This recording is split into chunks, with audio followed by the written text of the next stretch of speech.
Hello મિત્રો, જય ઠાકર ને જય દ્વારકાધીશ બધા મિત્રોને. તો કેમ છો બધા? હોપ બધા મજામાં જ હશો. તો આજે આપણે આવી ગયા આપણા ડેલામાં, જે ગાયો આપણી રાહ જોતી. અમે કીધી તારે રાહ જોઈ ભાઈ, હાલતી ન થઈ જાય નહીં. એટલે મારી રાહ તો ન જ જોયો, હું તો કંઈક ફેર જ જાતો હોય. પછી આપણે આપણી ગીર ગાય ગાયત્રીને વાલ કરતા હતા.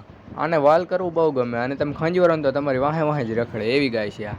અને આવી ગાય હોય તો કોઈક કહેજો, મારે લેવી છે. તમ તારે પૈસા હું તમને પછી દઈ ભાઈ. વારા ફરતી વારા બધી ગાયને આપણે વાલ કરવા. આ તમારી ધોરી બસ. પછી આપણે ગાયત્રી પાસે બેસી ગયા, મોઢું મારીને હેરાન કરે જોજો.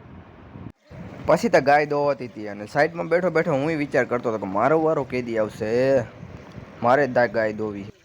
પછી મારો વારો આવી ગયો ગાય દોવામાં, અને ભાઈ દોતા હતા. આને દોતા તો આવડે નહીં ને, તો કે ઠૂના મારે નાની નાની શેડું ફોડે. આ ભાઈને ગાય દોવા બેઠા, નવા નવા નિહાણિયા. પછી ગાય પગલા હવે આખો વહી જાય ને ભાઈ, તને દોતા ના આવડે રોગા બેસી જ જાવશો એ કે બકરાની